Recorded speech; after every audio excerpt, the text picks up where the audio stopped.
Welcome to Engagement Fundraising, where you'll learn how busy fundraisers like you are generating more major and planned gifts at lower costs. Brought to you by iMarketSmart.com, the software and services company that helps nonprofits raise more money more efficiently. The statement I made to him was, you're not going to find a silver bullet, but if you take this bag of silver BBs over here, you can make the same impact if you do each one of these right. Today on Engagement Fundraising, we are joined by Andrew Olsen, Senior Vice President of Newport One. If you are a fundraiser trying to find that one great thing that'll really turn around your successes, then this episode really is for you. Andrew will be deep diving on why there are no silver bullets or unicorns, and instead, why it takes a lot of little things to make a big impact for your nonprofit. Without further ado, here's our interview with Andrew Olsen. Enjoy.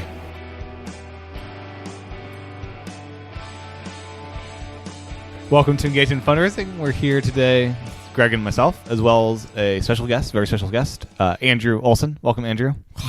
Hey, good morning. Thanks for having me. The crowd goes wild. Absolutely. Yes. He's a killer. So, first off, can you tell us who you are? Who the hell are you, Tim? Not Tim. Andrew. Andrew. You know, I'm spending a lot of money on therapy to figure that out, but no, I'm Andrew Olsen. I'm a Senior Vice President at Newport One. It's a fundraising, consulting, and direct response shop. I've been in this industry close to 20 years. I've worked for some of the biggest agencies that serve nonprofits, folks like Russ Reed and the 100 agency that are Omnicom shops. And I've also worked inside nonprofits. I spent a couple years at Gillette Children's Hospital building out their annual fund program. Bottom line, I feel like my mission in life is to end suffering in any way I can, and the tools that I have at hand to do that are that I know how to fundraise. That's awesome. So now that I know that your mission is to end suffering, could you take my mother-in-law out to dinner once? No, I'm just kidding. I was just kidding. I actually love my mother-in-law. I love her to death, but I just couldn't help it. It was just there. I had to. It was like a balloon flying by. That's a beautiful thing. That's one service that I don't know that I will ever provide. I like Andrew because he's got boots on the ground cred. You know, he's done it almost 20 years. Thank you for joining us. Yeah, thanks for having me. I'm super excited. So, look, what I like about this, he understands that there's really no such thing as silver bullets or unicorns. And my little niece, who's 5, is going to cry if she ain't never going to listen to this because she would fall asleep in a second. But unicorns are amazing, Greg. Everyone wants them to be real. We do. And I've seen like leaders at organizations, and I've heard them, and I've heard their staff. They've sent me emails. What's the one most powerful thing that you can do that will really make everything better? Well, it doesn't really work that way. And there's all kinds of new technologies and new whiz-bang ideas will always come across your desk as if they're the best new thing. And Market Smart is kind of guilty of this a little bit because we got some whiz-bang technologies. But the truth is, it's not silver bullets and unicorns, but blocking and tackling. But then Andrew thinks it comes down to silver BB bullets. Is that right, Andrew? Yeah, so I've literally had the conversation that you just joked about just a few months ago. About my mother-in-law? No. Well, okay, not about your mother-in-law. We can have that conversation off air. Okay. Something tells me that there's deeper issues. Yeah. But I was with a client, and we were walking through an assessment of their development program, and I'd made, let's call it 15 recommendations to dramatically improve things. And one of the board members looked at me and said, well, what's the one thing we should start with? And I kind of laughed because if you start with one thing, you might get a quarter of a point of lift, depending on what it is, but the board member was clearly looking for like, hey, what's the one thing we can do that's going to give us 70% improvement in our program? And the bottom line is for organizations that have been around for a while, that are doing any level of fundraising, that thing doesn't exist anymore. There's no magic switch you can pull and all of a sudden raise a bunch more money. There's probably 20 things that are smaller that you can do that, each create a little bit of incremental lift, but taken together might get you 20, 30, 40% improvement. So the statement I made to him was, you're not going to find a silver bullet, but if you take this bag of silver BBs over here, You can make the same impact if you do each one of these right. Let me play devil's advocate for a second. From the board member's perspective, let me give you a golf analogy, okay? And I suck at Okay, but I hate golf, but go ahead. You hate it and I suck at it. I thought, well, hold on. My friends always want to go, and whenever I go, I always tell them it's my third time playing, no matter who I'm with. And some of these guys, know they've played with me 10 times already, and they know it's not my third time. But I went and I thought, well, I'll go get a lesson. And I go to get the lesson, and he says, the first thing the guy says to me is, swing and hit some balls. Let me see your swing. So I hit a whole bunch of balls, and then he looks at me and I say, what's the one thing that I should work on? And he's like, well, let me tell you, you got a whole bunch of things that you need to work on. And it's all these little things put together. I mean, there's a million things that you do in a little golf swing. It looks like so easy on TV, but there's a whole bunch of things that you got to do in order to really get it right. But then I redirected him and I said, yes, but a human being can really only concentrate on one thing at a time. It's just the way we're built. So what's the one thing you want me to start with? So I guess I'm just being empathetic to the donor. That's different. Yeah. Oh, that's a different question. At least in the context of the story that I was sharing, the question wasn't which one should we start with. It was which one should we do? Yeah, he was looking for the silver bullet. To bite off something like, say, dramatically improving an organization's revenue, you can't tell a small team or even a large team, hey, go do 53 things and expect that they can do them well and succeed at all of them all at once. Yeah.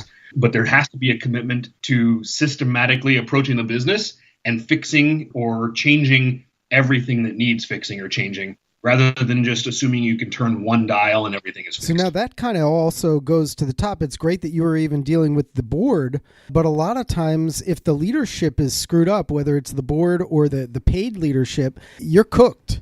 Is that a fair statement? It is very fair, yeah. So have you ever gotten involved in those kinds of consultations where, there ain't no fixing it because you guys are screwed up? In most cases, it's not because anybody wants to be screwed up, to use your term, or wants to be an antagonist. Oftentimes, it's that somebody has a deeply held belief about how something should be run. They just don't have the strategic insight and experience to hold that belief. Yeah. It's basically an assumption at that point that they've codified as strategy without the insight to support it. Sometimes through showing case studies and doing some testing, you can turn the ship around there. Oftentimes I find that, unfortunately, you have to just let some people crash and burn and learn on their own before you can go in and provide the help that they need. I always like to say that people and organizations have constitutions, and constitutions are designed to be amended.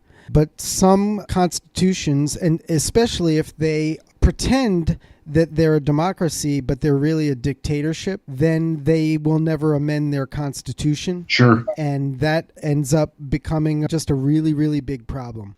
Yeah, we see that quite frequently. How do you like that visual? Did you like that, Tim? That's a good one, yeah. I'm the king of analogies. You have that. Self-proclaimed. Yeah, self-proclaimed king. To the BB approach, will you grab a fistful of 10 at a time and say, hey, here's the 10 we need to start with to begin this process? When you look at an organization's program, let's say I'm walking in to consult with somebody. It's not typically because they're raising money hand over fist and they're super excited about it. It's usually because revenue's down, retention's down, they're not raising major gifts, any number of things, and someone has said, hey, there's a problem here. Let's bring someone in to figure it out and help us change it, So the process I would go through is we're going to look at every aspect of their business, from their service delivery to their direct clients, all the way back to what's going on operationally, every fundraising tactic they're using, every revenue line that they're involved in, all the way down to staffing, right? Reporting structures, leadership, all that kind of stuff. You're going to find, in most cases, something that can be optimized in every different area that you look. So the BB analogy to carry it out would be, it's not as simple as to say, oh, well, today you're just not asking for money. Tomorrow you should ask for money, and all of a sudden you're going to raise a bunch more. But it's probably things like, hey, right now it takes you 2.5 weeks to process your gift, so a donor doesn't get a thank you letter until week 5 after they've made the gift. Or your newsletter is nice and glossy and 4-color and pretty, but it basically tells the donor that they're absent from the story and it's all about your organization, how amazing you are. If you change that, you stand to retain them better and raise a lot more money. It could be things like you've got 4 major gift officers, but each one of them is tasked with all sorts of paperwork and event management, and they maybe get out the door to do 10 visits a year. The BB analogy is such that all of these little things, that none of them are going to deliver a 7-figure impact for you individually, but you grab up this grab bag of all these things that you notice in an assessment that could be optimized, bring those to the table, and together they can get you that kind of significant impact in return. So in that way, all those BBs, you could take down Godzilla. Right. Now, you're a power user expert of the fundraising report card. Is that fair? I don't know the rest of your users, but I will tell you that I'm using it with a couple of clients a week. Oh, wow. That's fantastic. Thank you. Yes. Yeah, thank you. It's a great tool. As you're about to hear, Andrew Olsen is a power user of fundraisingreportcard.com. Here's what makes it such a powerful tool. Fundraising Report Card is a powerful reporting and analytics tool. You'll be better and smarter with an advanced understanding with fundraisingreportcard.com. Best of all, it's free to sign up and use. Here are just some of the metrics you'll be able to track with this tool. Donation growth, donor acquisition, lapsed donors, donor retention, donor churn, donor reactivation, donor retention, and much more. You'll also be able to recover lost donors with fundraisingreportcard.com's ability to export lapsed and downgraded donors. Learn more at fundraisingreportcard.com. With that, let's get back to the discussion with Andrew Olsen. So does that play a part in the beginning where you're, counseling them? How are you using it? Just before this call, I was on a video call with another consulting firm that I partner with. We were doing an assessment for one of their clients and able to hand them a file of lapsed high-value donors. And they said, in our broader analysis, we knew there was a problem there. We just couldn't figure out where it was. So the reporting or the charts and the graphs in the fundraising report card are great, but the real value is in being able to pinpoint those donors who have lapsed or who are upgrading or downgrading and be able to use that as like real-time actionable intelligence. There's not been a time when I've handed that data to a client that they haven't kind of looked at me with awe and said, oh, I've always gotten reports before. Nobody's ever actually handed me the donors to go call. Wow. Killer. Yeah. Wow. That's a BB. That's a BB. So you'll get historical data from the organization you're working with and input that into fundraisingreportcard.com. And then from that, get that data out, right? That's the process for, you'll get a couple of years back, or how far back do they get you? Do a 10-year analysis. I hand most of my clients a spreadsheet that says you've lost, let's say, $250,000 to lapsing donors in the last 12 months.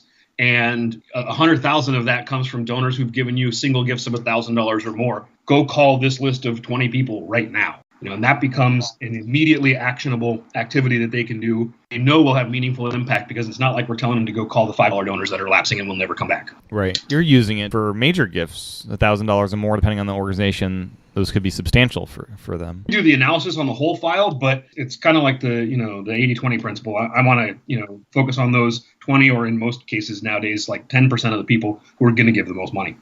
Well, cool. Well, I'm going to stop plugging our tool, except to say that it is integrated with like Neon and Kindful and Little Green Light, QuickBooks. I think they're finishing up Salesforce this week. Plus, we work with OData so that we can work with really any of the Blackbaud products, and we'll integrate with more as time goes by so that people don't actually have to drag and drop or download any data to get that. But to say that Andrew is a power user, and if you don't want to figure it out, just call Andrew and he'll help you do it.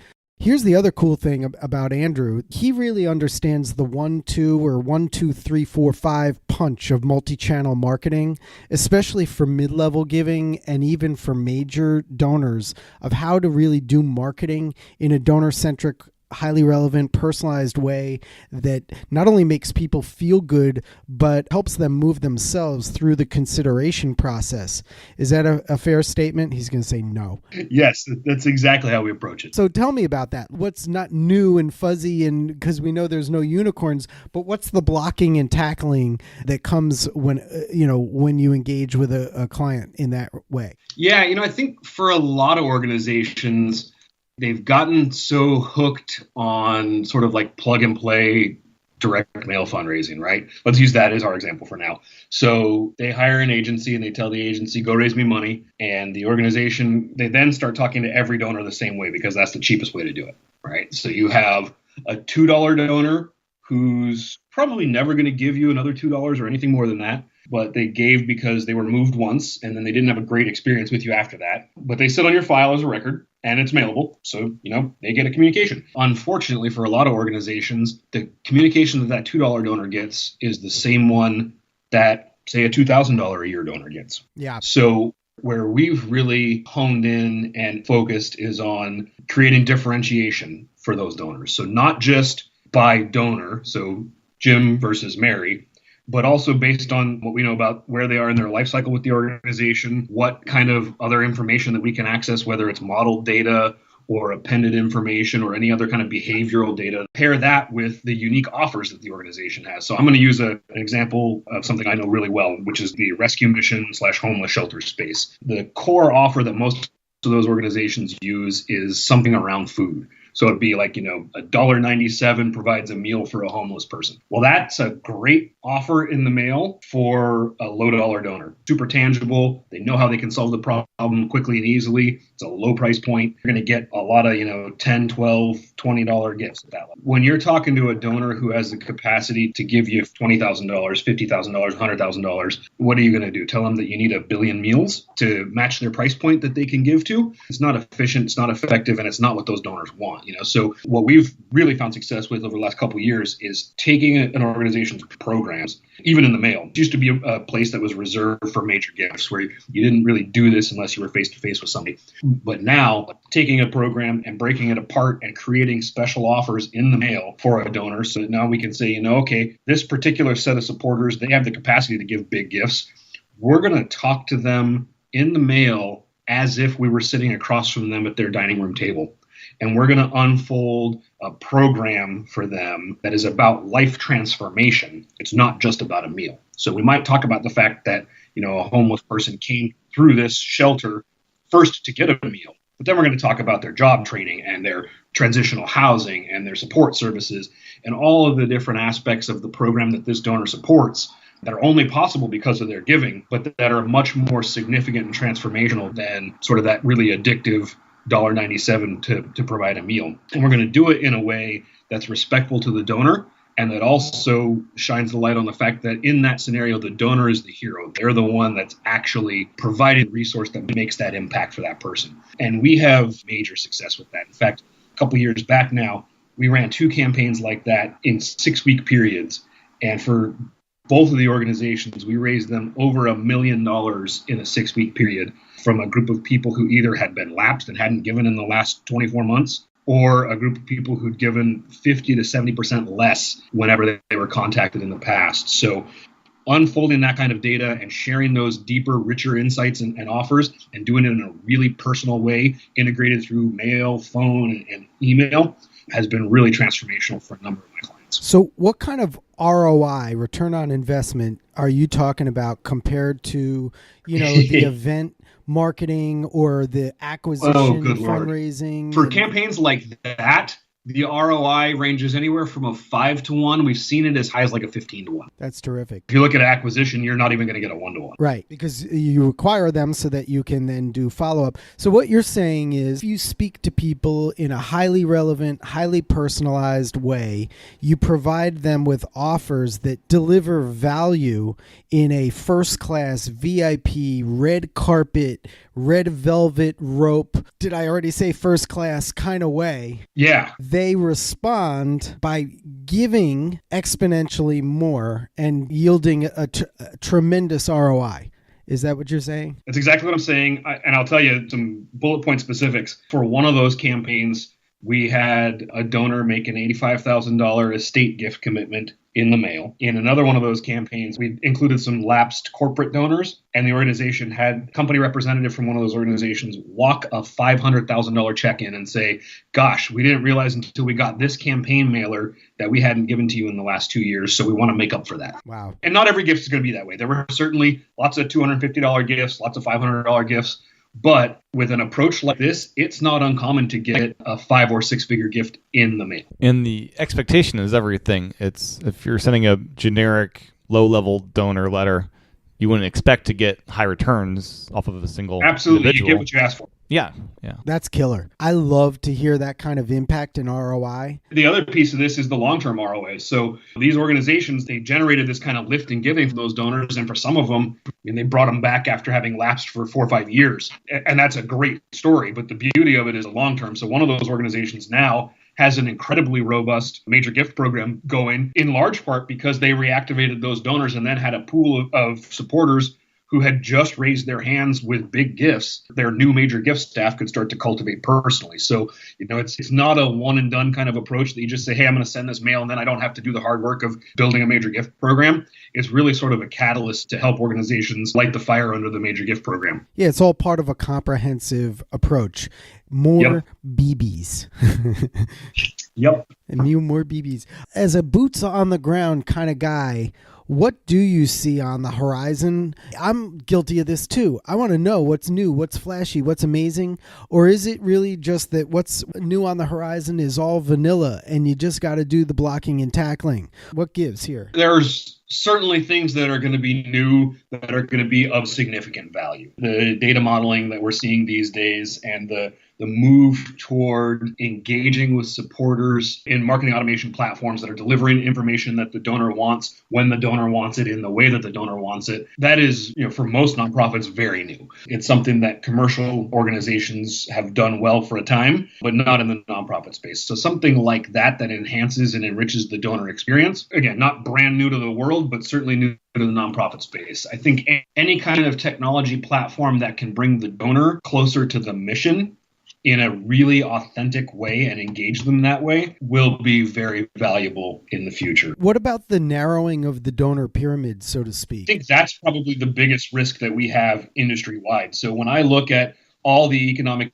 indicators and I look at the employment rates and things like that, my biggest concern is that we're widening the jaws in the economy, if you will, so that you have the very wealthy and then you have people at the bottom of the economic ladder eroding the middle class. And if we look at our business, with the exception of universities, healthcare, and the arts, most other organizations source the majority of their gifts from middle class donors. I am deeply concerned in the long term about what the current economic conditions mean for that middle of the economy, which makes up 70% or so of active donors. Right. So it's 70% of the active donors, but the middle, what's it responsible for in terms of revenue? Depending on the organization, I've seen it as high as 90%, some organizations as low as 20%. So I think it is a case-by-case basis, but suffice to say, it's going to be significant for probably every organization. Yeah. I see this in a number of verticals within the nonprofit space, but for a long time, these organizations were making money hand over fist just by producing direct mail and sending it out or sending a lot of emails out. And now they're kind of getting slapped in the face going, oh, crap, we need major gift help and we don't have a major gift staff. We don't have a program. There's a lot of organizations right now that are scrambling to build something to catch up to where the money is, because what they're seeing in their direct response files is more people are lapsing off, their retention rates are decreasing, donors are walking away because they either don't have the experience that they want or they just don't have the money anymore. And the fact that wealth is consolidated in smaller pockets, but those organizations have never put the effort out to really build kind of relationships with those donors of wealth. There's a lot of scrambling happening right now in the sector. And I think for many organizations that haven't been intentional about building that, they're probably going to be 4 or 5 years behind the curve compared to, say, a university or a hospital or an arts organization. Yeah, and your friend and my new friend, Jason Lewis, read a whole book on this thing, The War for Fundraising Talent, because as more organizations recognize this and are scrambling to deal with it, there's just not enough really good major gift fundraisers, facilitators out there. It's partly why I've built our system, is to automate a lot of the tasks and the cultivation stewardship part of the process, so that the facilitator can get in there when the timing is right, maybe make an average person perform great and make a great person perform even greater. Jason's book is spot on. I think exactly right about the state of the industry. The tools that you're talking about totally make sense. My biggest concern is not about tools. It's about policy and infrastructure and culture. So we can give an organization all the best tools in the world. In fact, we could give it to them for free. But back to your earlier point, if their constitution doesn't allow it, they're not going to adopt it. There is an issue of supply and demand with respect to great major gift officers right now.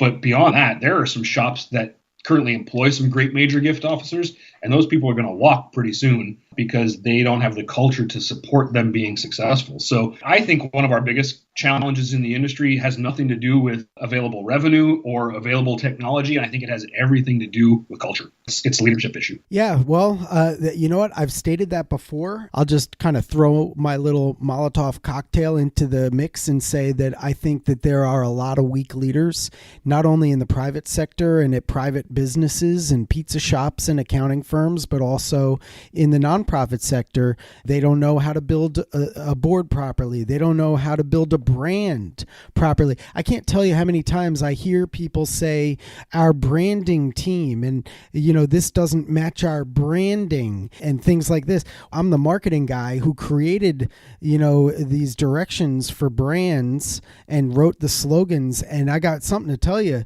There is no verb branding, at least not in the marketing field. It is not a verb. It is a noun. You are what you are and what your course is. You cannot put lipstick on that pig. They hire these people that are branding staff. Their job full time is to put lipstick on that pig and make it look good to the donors. Well, donors are smart and they're going to look at that and they're going to call bull on that. So if you really want to build a brand, you get a good leader and you get good board and good staff who believe in the core mission and understand it. And then you work it from the inside out. You're exactly right. I mean, so one of the things that we often tell people is the way a staff member is experienced inside is the way a client or a customer experiences them. And the same thing is true in a nonprofit. The way that your culture and your brand are lived internally is how it's experienced externally. And I think so often the mistake that nonprofits and probably even some commercial institutions make is that they believe brand equates to logo and color palette. And so, you know, there's a lot of work done on the creative side to display the brand, but in reality, it's your vision and values. It's what you stand for. It's when someone describes you, it's what they describe you by. That's the essence of your brand. Yeah, well, we see that around here. We have people killing us on pixel size. It's like pixel size? Dude, that's not what I don't know how you got the title about branding, you know, but you don't know anything about branding, bro. It's not branding. It's a pixel. We're going to have an argument for 40 minutes about pixels. Yeah. If you want to talk about a consumer or a market niche that's going to be really brutal to an organization based on whether or not they think they're living their brand, just think about the current debate. Look at these millennials who are out by the thousands and tens of thousands making these impassioned pleas. And think about the fact that 10 to 15 years from now, they're going to be your core donor audience. They have grown up in an era where they expect a ridiculously high level of transparency and authenticity, much more significant than any generation in the past. So an organization starts to talk about, well, what is our brand? What do we stand for? What are our values, vision? You know, what's our core message? I wouldn't target those people for fundraising right now. But if you think about the kind of transparency and authenticity that someone in that age group, in that demographic needs, and you standardize that for your organization, it's not going to hurt the baby boomers, and it's only going to help down the road. So I think organizations that don't get that right today are probably going to be teetering on a cliff in 10 to 15 years. Wow. I'm shaking. So what have we learned? There's no unicorns and there's no silver bullets. There's BBs and, as I like to call it, blocking and tackling. There's meat and potatoes. And there's digging into every facet of your organization to see, as Andrew was saying, where are you being inefficient and where can you tighten things up. And then there's delivering value, delivering offers that resonate for people at the right giving level and the right stage of the consideration process. Delivering relevance really is the key. Building trust. Something about Greg is really good looking and brilliant. No, we didn't learn that at all. No. We learned that I apparently have a date with Greg's mother-in-law, though. Yeah. So any final words from the great one, Andrew Olsen? You're kind. I don't think I can claim that name. What I would say is focus on the basics and get those really solidly right, and do that before you go looking for the next best thing. Brilliant. Andrew, where can people find you online and contact you and see what you're up to? Yeah, so corporately, they can get me at newportone.com. My blog is andrewolsen.net, and you can also get my book, Rainmaking, on Amazon. And you have another book coming in what, a few months, a year? I do. We're in the process of development right now. It's 101 mistakes that nonprofits make and how to avoid them. And it will be out for purchase in Q1 of 2019. That's awesome. I'm finishing writing my book right now. I've been finishing writing my book it's called Engagement Fundraising.